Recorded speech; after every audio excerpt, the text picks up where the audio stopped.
Hey everybody, it's Evan Grant from the Dallas Morning News, dallasnews.com, coming to you from in front of my very hip piece of art at our rental home in Surprise, Arizona. Most nights I come home from Ranger games, I just kind of stand in front of this artwork and ponder what it is everybody's doing. Like the guy who's walking his dog into my ear right now. What's he doing? What's up with that? Which is why I'm a very disturbed person.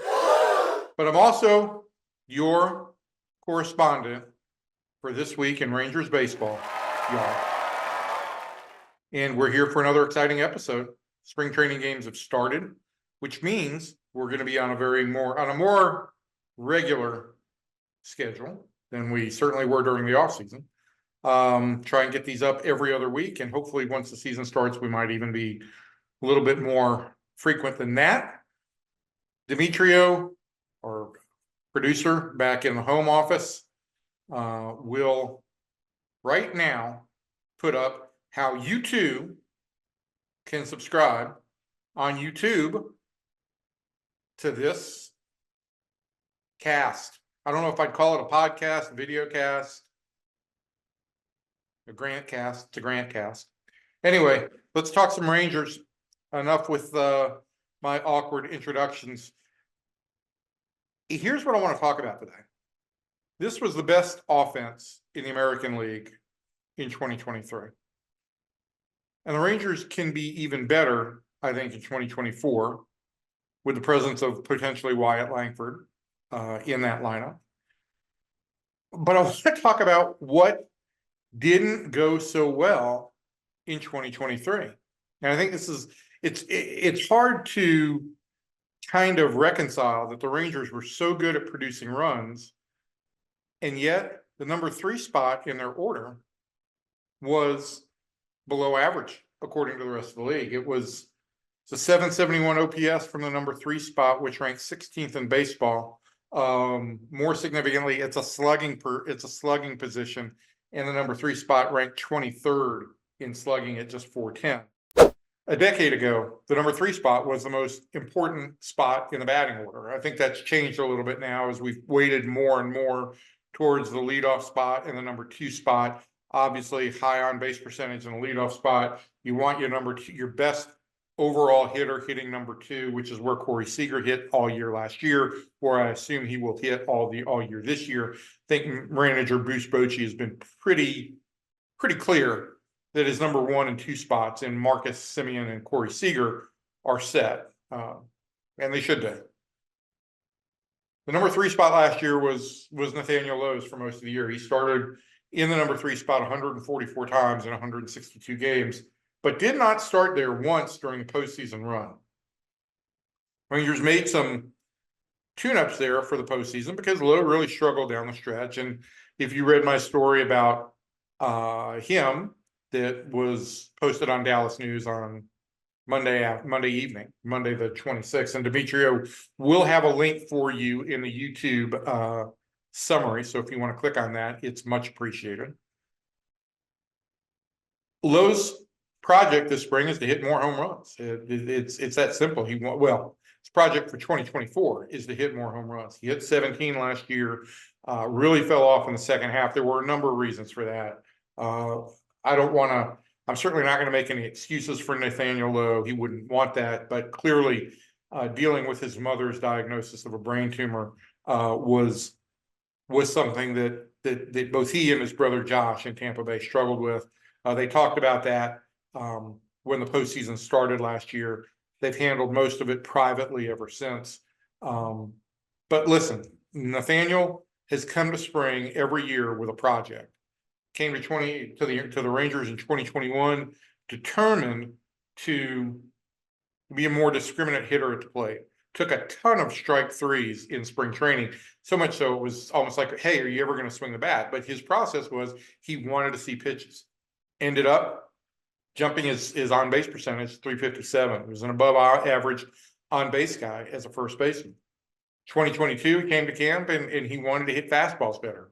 Not hitting fastballs, not hitting velocity average or above, 94 or higher, what we call average and above average fastballs, was a real struggle for him in 2022. Put that to work. Ended up winning a Silver Slugger in 2022. Kept the on-base percentage, didn't lose that. Added some power against velocity, or added some effectiveness against velocity, I should say. And ended up as a Silver Slugger. Last year, he came to camp as the worst defensive first baseman in baseball at -9 in defensive runs saved. Made it a project to make himself a competent defensive first baseman. End result, 12-run turnaround in DRS, defensive runs saved, to +3 and Gold Glove. So he's been pretty as hitting. As offensive coordinator / bench coach, Donnie Ecker says, he's very intentional with his spring projects. This spring, his project is to hit more homers, but without sacrificing the fact that he took 93 walks last year, that he's gotten incrementally better against velocity year over year, and that he has continued to improve and has some areas he'd still like to improve in defensively. So that's what Nate's trying to handle. But I think from the Rangers' perspective, there's an opportunity here to shuffle this lineup a little bit and really create, I don't want to say an undefeatable lineup, but pretty much as impervious as you can get. I was playing around with some things here, just looking at potential lineups. And I think the important thing for the Rangers is, what do you do in the number 3 spot?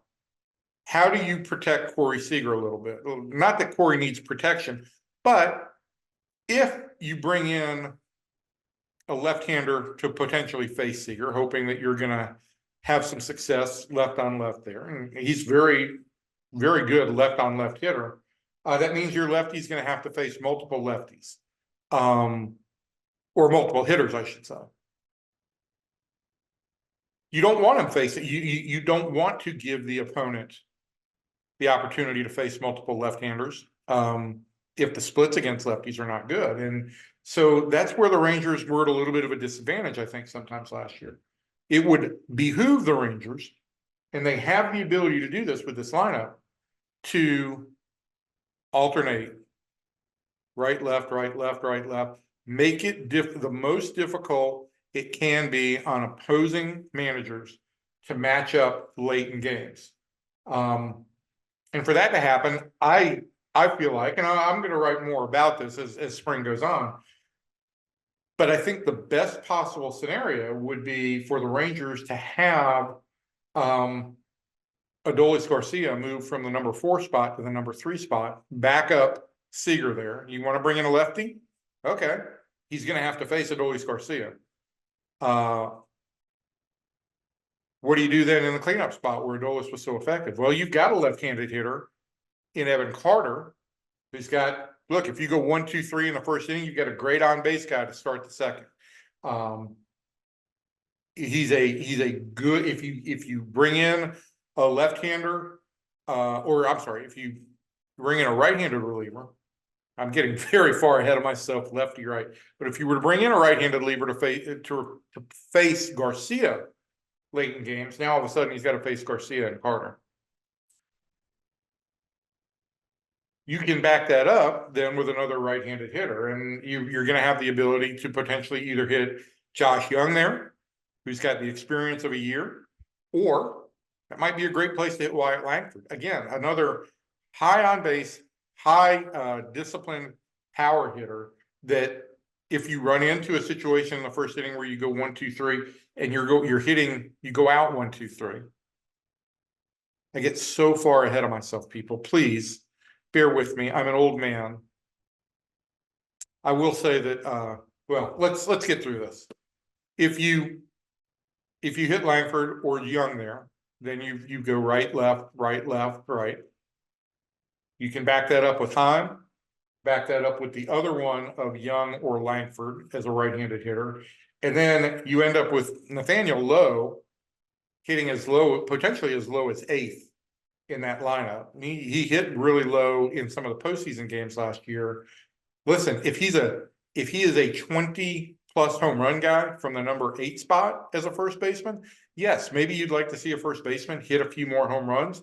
But if your number 8 guy is hitting 20 plus home runs, playing Gold Glove defense, and is an above average on base guy, man, your lineup is deep. You know, there's also a situation where if you wanted to shuffle some things, you could potentially go Langford, Carter, Leody Taveras, 7, 8, 9. And that's a situation where you'd have on base, speed to turn it over to Simeon. I like the first option I gave you first. I know you've all written down your lineup cards here, but see, this is when you tweet to me or X to me during the regular season your complaints about the lineup. I'm going to tell you that I had it all laid out back in spring training. I'll refer you back to this video. Maybe this video will go viral. But that is something that I think is one thing that when the Rangers get Adolis out there in the lineup on a regular basis, I think they might want to try playing around with that a little bit to see exactly how it works with him in the 3 spot and what they could do in the middle of that order. You know, it's I also know that playing devil's advocate here, you are probably saying, hey, Evan, or hey, Baldy, the guy was as good a cleanup hitter as there was in the American League. He's very comfortable in the number 4 spot. Why are you going to mess with that? And again, maybe you don't want to. And this is something I think Bruce Bochy will take into account. But I do think that at least from a metrics observation point and from a matchup observation point, and that doesn't take into account the human element here, but from that level, the Rangers have the ability to put together an incredibly deep lineup that creates all kinds of stress for pitchers at all points in the game. And so I think it's really something the Rangers consider. Also, fun drinking game. Start counting the number of times I say during a video. It has been pointed out to me that I do it way too much. Holdover from the 70s. This generation starts everything with so. My generation starts everything with Let's move on to a couple other things.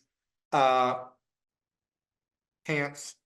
Did we talk about pants last week? Did we talk about the see-through uniforms and the complaints about the small letters and everything? I did write a story. Logan Bursick Harrington, a Rangers minor leaguer who was a non-drafted free agent last year, has an 18-character name on the back of his jersey.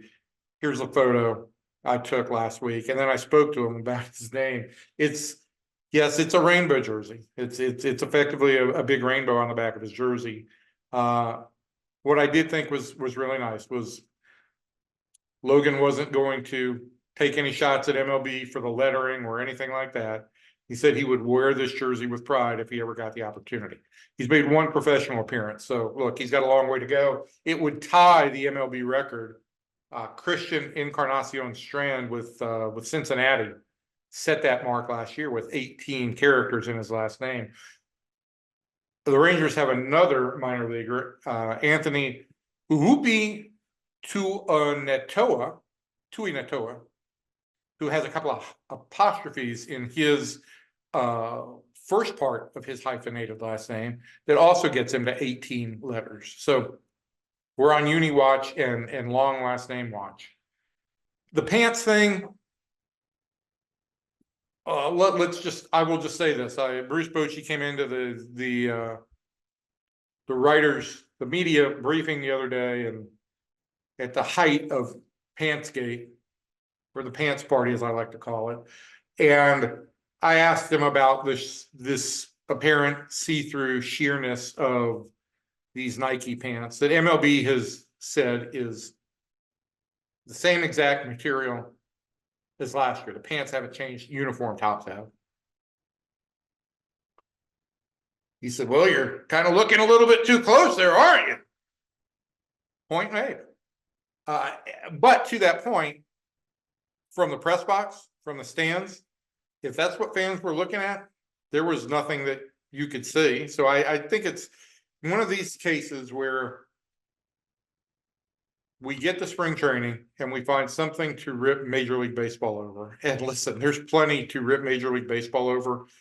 I really don't think that the pants situation, the pants party, is that big a deal. I think it'll be rectified one way or another by opening day with maybe some delivery of a little bit more opaque color in the fabric type. But I'm not worried about it. I hope you're not either. Listen, there's a lot of stuff going on in the world right now. Pants are not one of them. Well, pants should be something that is going on in the world, but hopefully, it's not something we're worried about in Major League Baseball. All right, so listen, the other thing, I think the other big story of spring training is going to be how pitchers position themselves for some bullpen jobs, and I think we're not there yet in terms of really getting into the heart of that. But for some guys who are trying to determine a pecking order to who would be a call-up for a multi-inning reliever, or more significantly, for a starter if somebody were to go down, every start for this young group, every appearance for this young group of Cole Winn, Owen White, Jack Leiter, Zach Kent is important. Cole Winn has the most time in the system, along with Owen White. They both were 2018 draft picks. Winn was the #1 pick. He had a poor year last year. Really, all of these guys had subpar years last year or were injured. You could throw Kumar Rocker into that. He was injured. Winn's first outing against the Chicago White Sox in a very representative, still very good top part of the White Sox lineup on Monday didn't go all that well. He walked the first hitter he faced, gave up a hit, soft hit on a 2-strike pitch, second batter he faced, threw a wild pitch, then hit a batter, hit Luis Robert, and allowed a run. He was a little bit inconsistent. Listen, I think the good thing is if you get that out of the way in early February, in late February, come back and make another start, show an ability to throw strikes out of the gate and make some adjustments, that goes away. But if you don't make an adjustment, now all of a sudden you piled up one poor start and another subpar start, and you very quickly fall out of the mix. And when you fall out of the mix this spring, you're going to fall to the bottom of that ladder. Zach Kent was a little bit more effective. He's pitched twice already. I've seen Zach Kent pitch in the minor leagues as far back as Class A. And I thought the kid had an amazing array of secondary pitches. I do think he's got the ability to be a real sleeper. But he was hurt for most of last year and struggled when he got back. So needs to be sharp. Jack Leiter, I don't think really figures into the mix for a spot going into the season, but certainly Leiter can position himself back in the mix. The guy who really has an opportunity here to seize, I think, is Owen White. He made 2 relief appearances last year in the big leagues, but he really struggled with his fastball last year. It fell into the 90 to 93 range, which was really a drop for him. So first time out, fastball was in 93, 94 range. It would be important for Owen to start stacking up good outings one after another. And that brings us to the last point, which is always going to be Jordan Montgomery until he signs with somebody. And with Cody Bellinger signing with the Cubs on a pillow contract, or a series of a 3-year deal that's basically a series of 1-year deals with opt-outs, I think there's a pathway for the Rangers to potentially have another conversation with and about Montgomery. And I think there's an ability for them to come out smelling like a rose this offseason to potentially still get Jordan Montgomery, who Marcus Semien said the other day, we don't have a ring without Jordan Montgomery. And it's clear this club, this group of players would like him back, but they have the ability potentially to get him on a shorter term deal, which doesn't bring the uncertainty of the TV contract into as much play. Maybe you give an opt out after year 1 and Montgomery could potentially leave, and maybe your young minor leaguers or your advanced minor leaguers over the course of 2024 have taken steps to be able to replace him. See, that would be the the ideal situation. And if you were to re-sign Jordan Montgomery to a shorter term deal than it looked like he was going to get at more favorable terms, man, what a win for the Rangers, right? The complication here is still that the Rangers payroll is at $243 million. It's the highest it's ever been. They're going to get less in the TV contract this year than they had been contracted for. I think the final total will come out to about 90 to 92 million instead of the $111 million that was in the contract originally with Diamond Sports. And so that is all a real concern. And next year there's no contract in place for 2025, and the Rangers may potentially have to go through this whole situation again. So I don't want to diminish the idea that the TV situation, the RSN situation going forward, is going to change the face of sports, and it's troubling for sports fans and consumers. It's troubling for owners, and it's going to be troubling for players because it's going to have an impact on salaries. But in the short term, the Rangers have a Hall of Fame manager. They've got a World Series winning team, and they've got the opportunity to add to that. And it would be a huge late off-season win if they were able to bring Jordan Montgomery in. The downside of all this, and I think I do need to say this, is there is one concern I have in the back of my mind. I have no doubt that the guy is working out, that he's working hard, but it does always concern me if a guy comes in and gets a shorter spring training. Is he going to be ready for the start of the season? Is it going to impact his performance as the season goes on? All things to consider. All things we'll get into before the end of spring training, I'm sure, unless the Rangers don't sign him and he moves on somewhere else, or they do sign him and he comes in here. We'll talk about it then. But until the next time, everybody, keep thinking about this picture and asking what that guy is doing with his dog. And I'll see you from another awkward spot, talking awkwardly, shortly. Until then, so long.